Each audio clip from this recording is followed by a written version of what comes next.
చితిమంటల సహగమనం ఒకసారే బలి చేస్తుంది.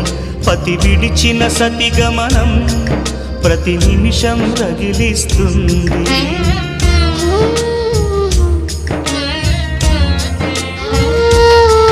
ఆ జ్వాలలతోనే జీవించేటి ధైర్యం అందిస్తూ ఓ బంధువులారా దీవించండి దీర్ఘ సహనమస్తు.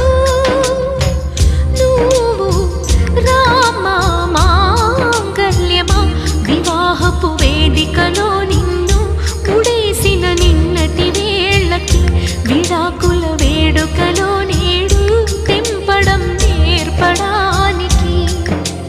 పందిరి వేసిన ఆకాశానికి యువమ్మా ఆహ్వానం, పీటలు వేసిన ఈ నీలమ్మకి యువమ్మా ఆహ్వానం.